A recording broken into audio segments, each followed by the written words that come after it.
زه یې اودس وکړم، تر څو لمونځ وکړم او تلاوت وکړم.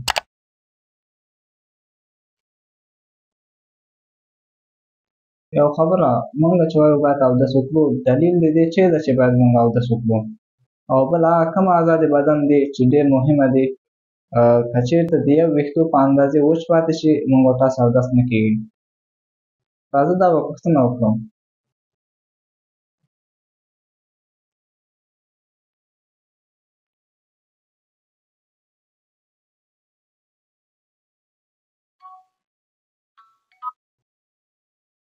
السلام علیکم ورحمت الله.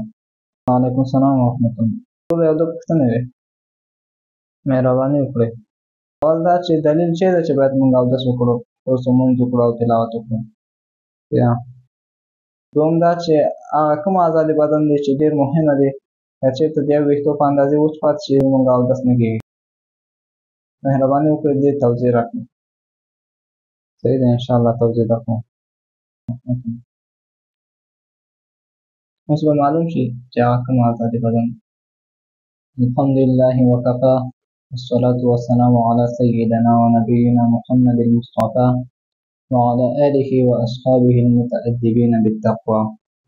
زما خوږو مسلمانانو ورونو، د الله رب العزت ثنا او صفت بیانوم چې بنده ته یې توفیق ورکړو یو څو ستاسو عزیزانو په حضور کې حاضر شم او د ننني درس په باره ستاسو څو دقیقې ونیسم.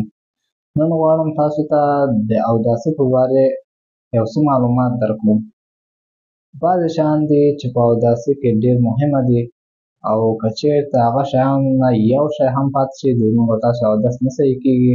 د دې د خطره تاسو ښه په دقت سره غوږ ونیسئ او د الله رب العزت نه دا امید لرم چې د دې د ننني د درس په وجې د زموږ او تاسو په عبادت او اطاعت کې زیاتوالی راولي. غواړم تاسو دا ووایم چې په اوداسه کې چې دا بعضې شیان دي چې فرض دي، بعضې شیان دي چې سنت دي، بعضې شیان دي چې مستحب دي. که چېرته د مستحباتو نه کوم شی پاتې شي خو کوم مشکل نه لري، اودس مو کېږي، خو کوم ثواب چې تاسو ته د مستحب په ادا کولو باندې میلاوېدو، هغه تاسو نه میلاوېږي.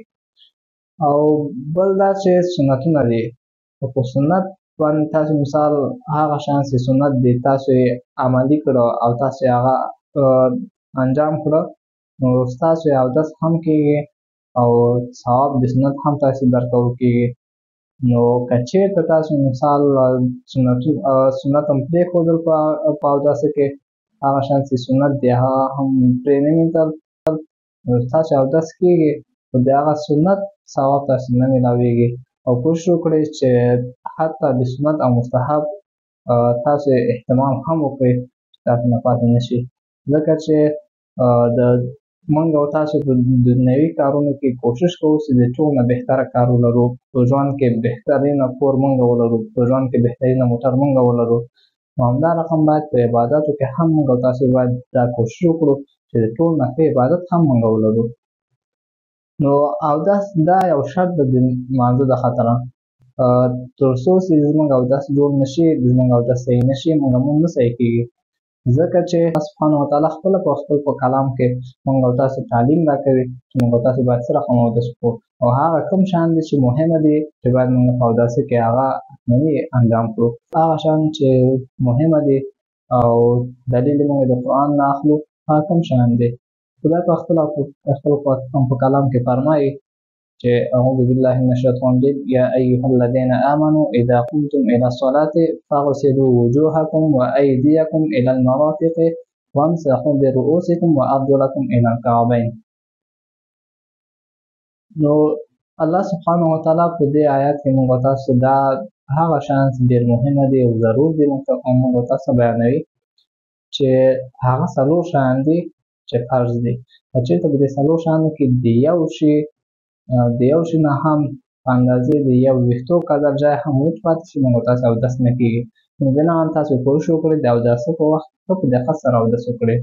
هغه شیان چې فرض دي اوداسه کې هغه چې دا اول مخ پرېمنځل دي، بیا لاسونه پرېمنځل تر څنګلو پورې دي، مسح کول دي او پښې پرېمنځل دي. دا مخ پرېمنځل د کوم ځای نه تر کوم ځای پورې دي، لاسونه پرېمنځل تر کوم ځای پورې دي، مسح کول څومره مهمه دي او پښې پرېمنځل تر کوم ځای پورې دي.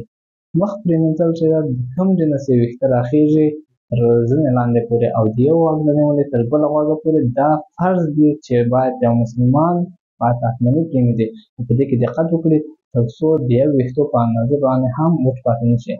نو بعضې ورونه دي چې ږیره ډېره ګڼه ده او تکلیف کېږي چې دا د پوستکي ته اوبه ورسوي، نو هغه ته مهمه ضرور نه ده چې باید حتمني ږیرې ته د ږیرې لاندې پوستکي ته باید اوبه ورسوي، د هغه خالي شي خلال هم وکړي، په دې باندې ادا کېږي.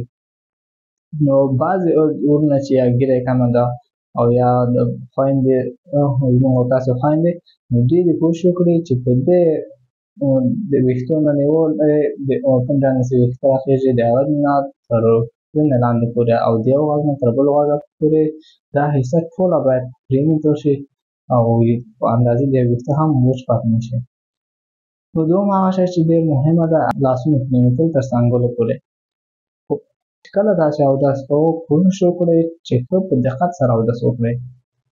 چې کله لاسونه مو پرېمنځئ اول وار چې اوبه مو اچولې لاسونه مو ښه وسولوئ تر څو ټول ځای چې ده ښه لوند شي او پوستکی لوند شي.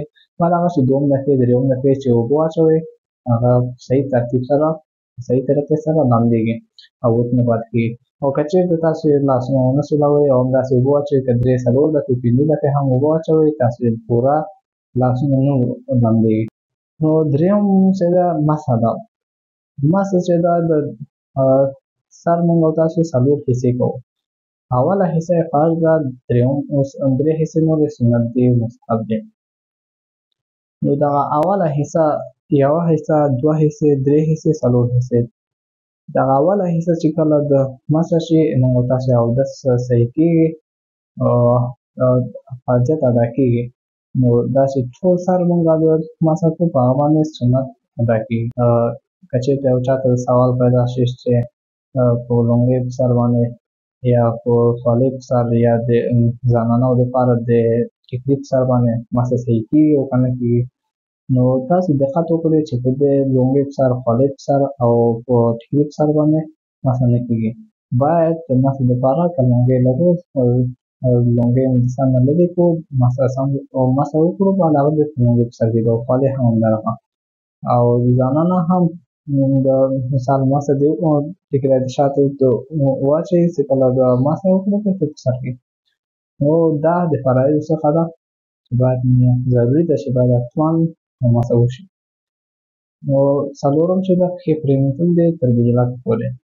دا د پښې پرېمنځلو په وخت کې هم ډېر دقت وکړئ چې داسې عجله ونه کړئ چې د خدای نکرده ستاسو د پښې صحیح لمدې نه شي، کوم ځای وچ پاتې شي او دا سبب ذریعه ګرځي چې تاسو اودس نه کېږي بیا، او چې کله اودس مو ونه شو مونځ هم نه کېږي.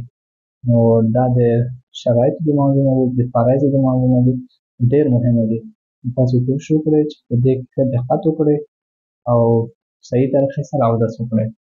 نو د الله سبحانه وتعالی نه تاسو ته د دنیا او آخرت خیر غواړم او خدای پاک دې وکړي چې دا زموږ دا درس او دا ویډیو سبب د خدای د رضا او سبب د دین ته د خدمت سبب ذریعه وګرځي.